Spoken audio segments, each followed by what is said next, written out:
This guy is his own boss and in general is a boss. Allowed to smoke cigars indoors. I am not allowed to do that. It's his studio, Dan. It is. It's his world. Cam Newton with us. He was the 2015 NFL MVP, the 2010 Heisman Trophy winner, a 3-time Pro Bowler, and he's the host of the shows 4th and 1 and Funky Friday on his YouTube channel. He's going for Media Empire now.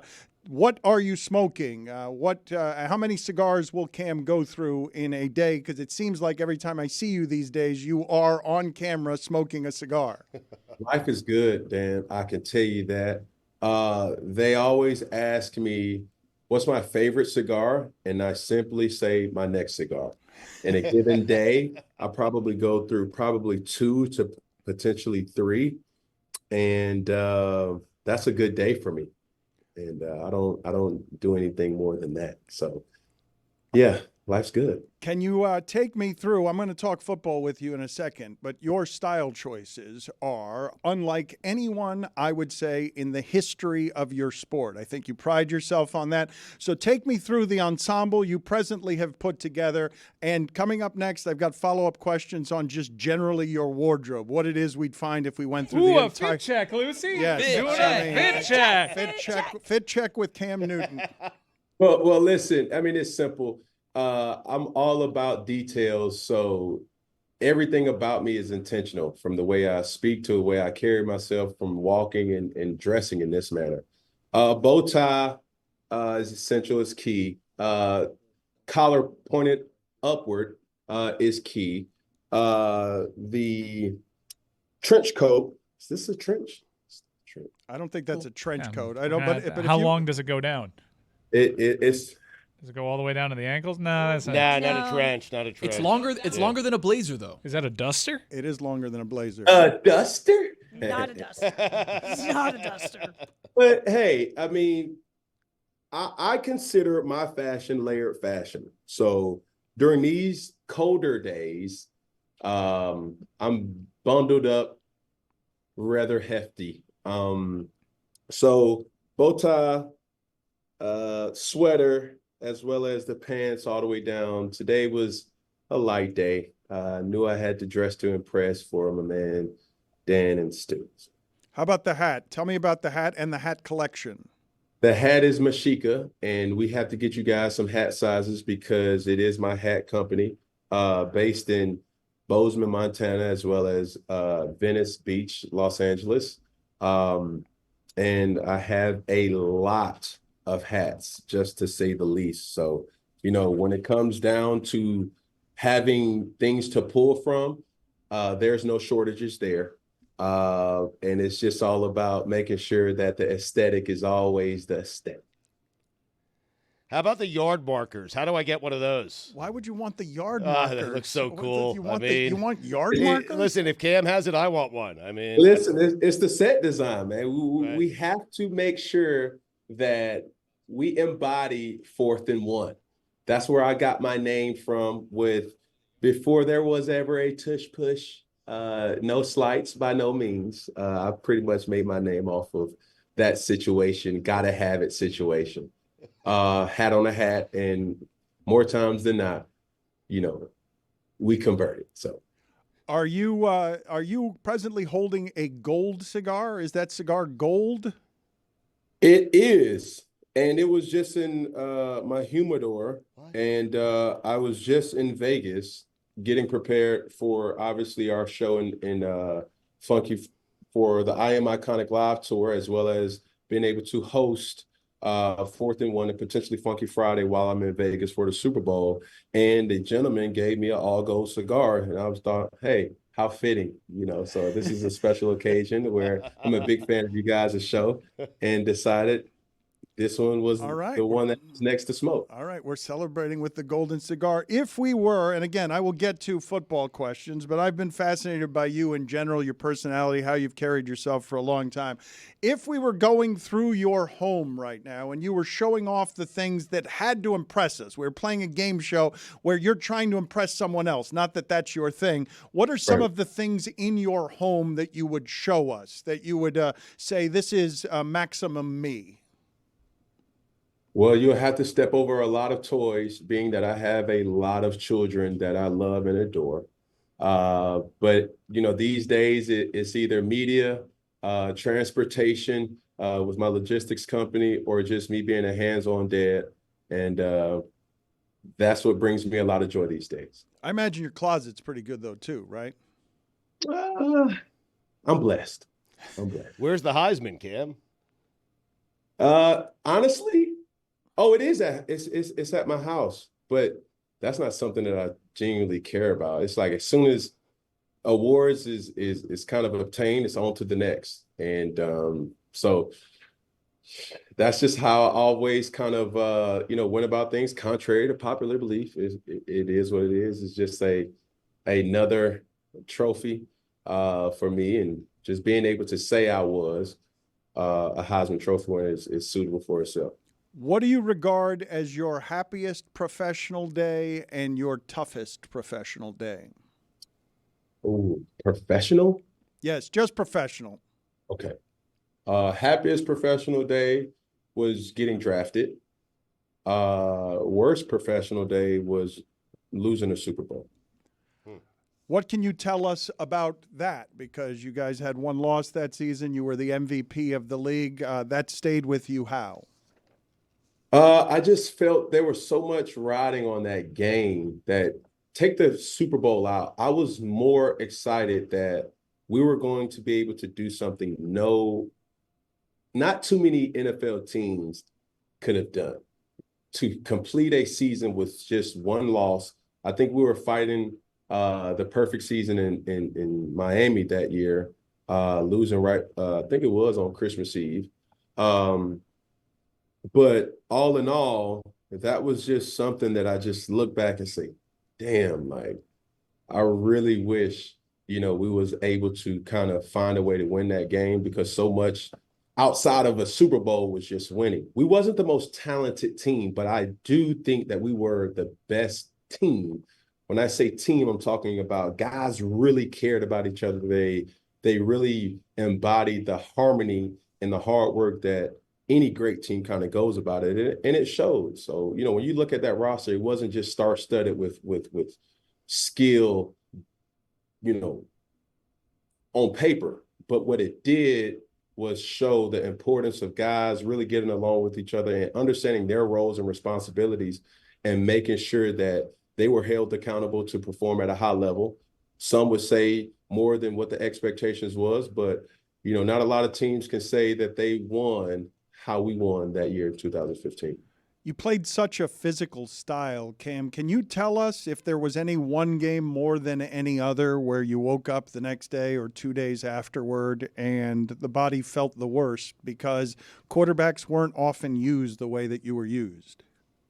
Well, quarterbacks weren't awfully used how we're seeing quarterbacks be used these days. I seen Josh Allen and that run yesterday. It was just something that I just tipped my hat off of too, because, the game has changed. The game has evolved, and those drop back, just stationary quarterbacks are now the minorities of the league.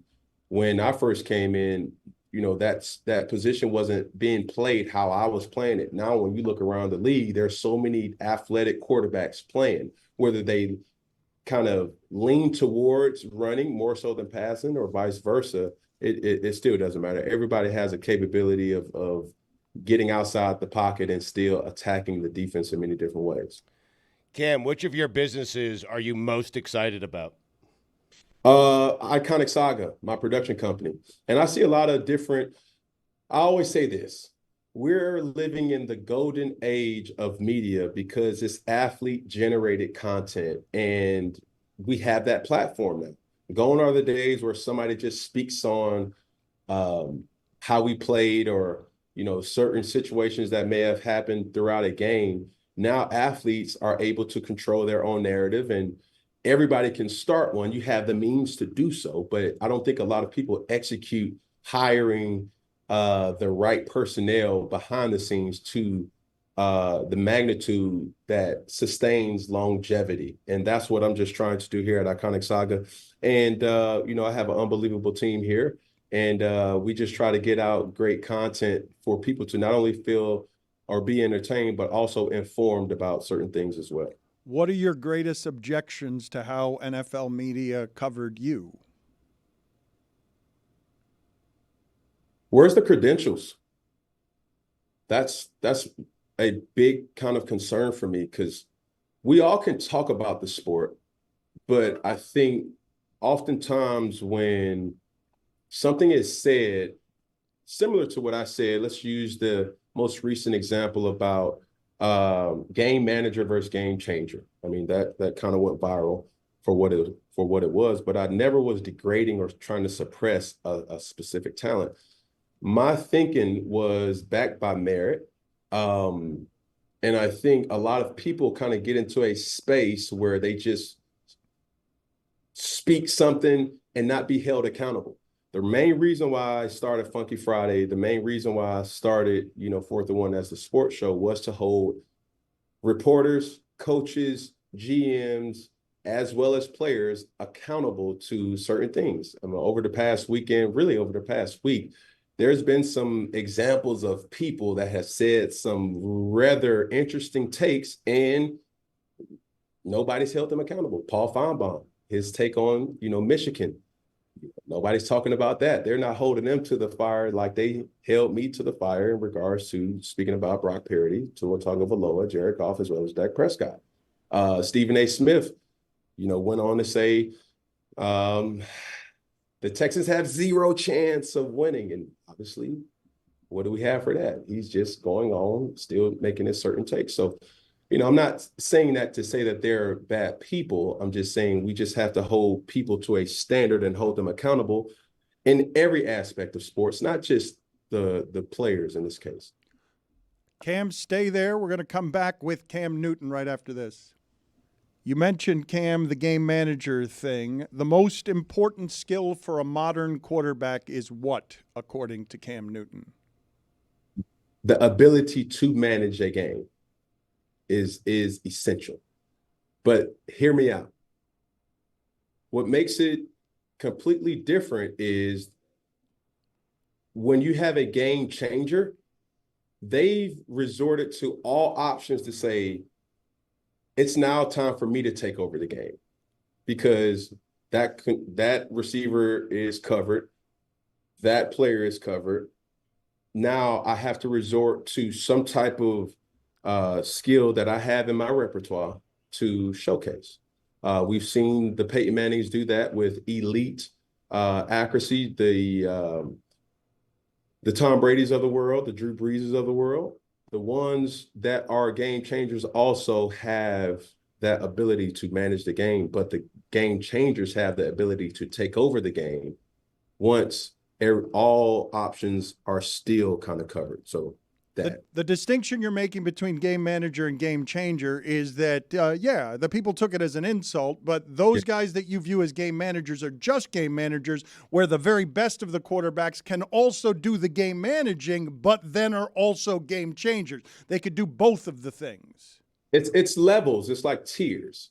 When I see a guy like Patrick Mahomes, everybody can still be covered, and he still has a unique ability to still buy time to throw an accurate ball outside of the pocket, on the run, or just his beyond normal ability to, have an arm angle to complete a pass or whatever. That's game changing. And I think some quarterbacks have it, some players have it, some players don't. Give me the teams, the number of teams. I don't want you to take out anybody by name, but give me the number of teams you think right now would be better off with you at quarterback. There's no need. I am what I am, and I'm fine where I'm at. But at the same time, I look at, if I had certain skill set while I was playing, personnel alongside of me while I was playing, man, that would have been nice. But, to refrain from being viewed as a bitter player that can't play anymore, I'll let you be the judge of that. And the Jets. And the viewer. Well, Jets. I said it. It's a list of them. It's a list. All right. As I look at from personnel a skill set standpoint, had I had that, then who knows? Not to say that the teammates that I played with in my career wasn't good enough, because they were. I've had the ability to play with the Ryan Khalils, the Luke Kuechly's, the Greg Olsons, the Thomas Davis, the Steve Smiths of the world. And we've made as much that we could do with what we had. Is Steve Smith the teammate that you have that you would regard as the most feared by others in the locker room, or is there another name that you would point to as a guy that was more feared than that teammate? I think you just pulled a Dan Patrick right there. Just insinuate. Like, you answered the question without me even having to answer the question. But yes, I mean, there's no denying Steve Smith was a force on the field, off the field, in the locker room, in the cafeteria, in traffic. That's just who he was. And my only regret with Steve Smith is that I wish I was older as a player rather than him wanting to win yesterday. You know, by the time I came into the league, I was a young player, and that team, in essence, was labeled a rebuilding team. And he was a very competitive person, as we all know him to be, and he wanted to win. And I don't think he had as much time as I had. But going back, you know, and if I could change anything, I wish I would have had Steve Smith during my 5th and 6th year, where now I understood how to be a professional. Because it's a 365 sport, you know, working on your body, working on certain things in the off season, getting guys together, and those things you don't necessarily know as a rookie. You're just going with the flow and trying to find your own way that you can create your own routine. But yeah, I've learned so much from the Steve Smiths and the Jordan Grosses of the world that, you know, they had a big impact of, you know, the type of player that I grew to be. You mentioned going back and doing stuff over. What else would you choose, do you think, when you go back and think about the things? Not doing regret necessarily, but just things you would have liked to have known earlier in your life. Coach Mike Shula always would tell me this. And first off, I wouldn't take back anything, but he would always say, things are not as good as you make it seem, and things are not as bad as you make it seem either. So that's pretty much where I'm at in life as a whole. The work has pretty much been done, and it speaks for itself. And I'm a guy that is very easily critiqued or analyzed, because I'm able to speak my mind and speak my truth and how I feel it to be, not how Stu sees it or Dan sees it. We all have our own opinions about certain things. I just speak it and, you know, let it fall how it fall. In some way, shape, form, some people get distracted by, you know, how I dress or, you know, how I played or whatever it is. But needless to say, this space that I'm in right now in life is just all about creating the best content I possibly can. Fill in the blank for me here with some names. Just fill in the blank, a name, and if you want to elaborate, you can, but you don't have to. The quarterback who reminds me most of me playing now is blank. Josh Allen. The wide receiver, one I was playing, who I thought was the best of all the wide receivers, was blank. Steve Smith. The toughest teammate I ever had was blank. Thomas Davis. The greatest leader I ever shared a huddle or locker room with was blank. Ryan Khalil. The person that I learned the most from was blank. Ryan Khalil. The defender that I was thinking about the most the night before was blank. Depending on the team. You got nothing for me there? No, not really.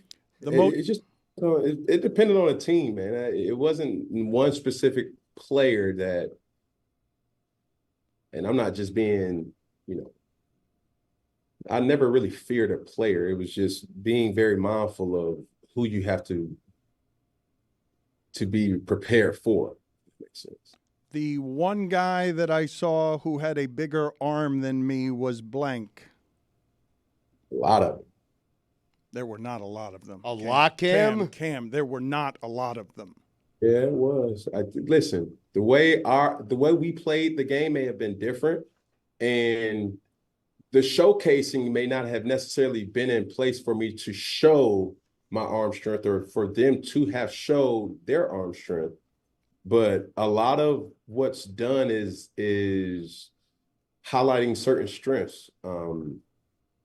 I seen a stat where my career was being compared to Dak Prescott's.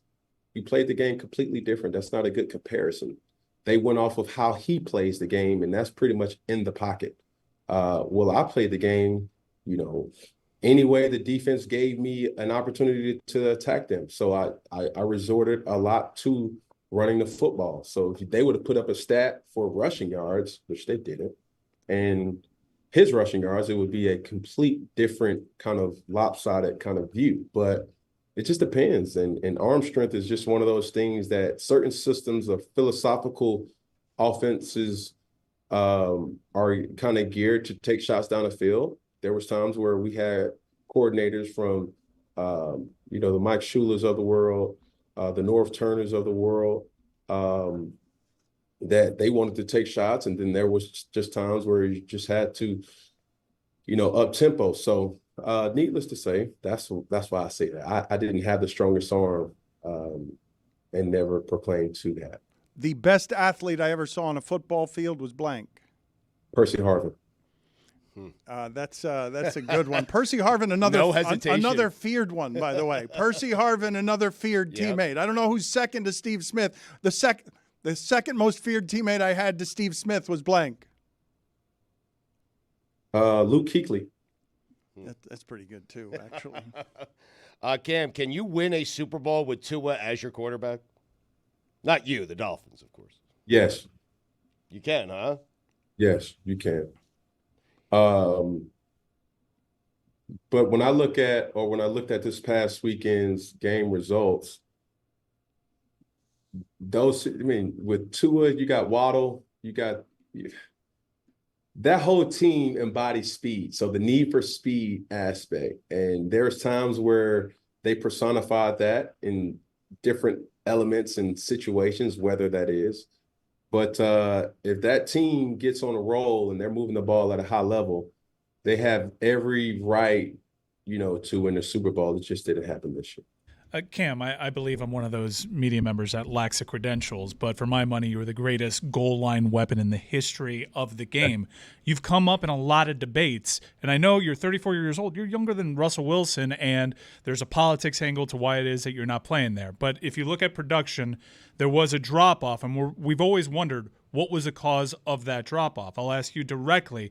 I've made the excuse before that it might have been the car accident that you got into, but you don't make excuses. Can you explain it to me? Well, people who are not familiar with my career, meaning being in a small market like Charlotte, it's not like New York or Dallas or whatever have you. My drop off in my career happened by way of a shoulder injury that I was sustained on a penalty that got called back. My rotator cuff, I tried to push a guy out of bounds in a way where, I landed awkwardly on my shoulder. And that was really the demise of my career from the pushing the ball downfield aspect. It wasn't the back injury that I sustained in the car accident. It was the shoulder. There was times where I could not throw even in practice. But that was just something that, my team and team personnel knew.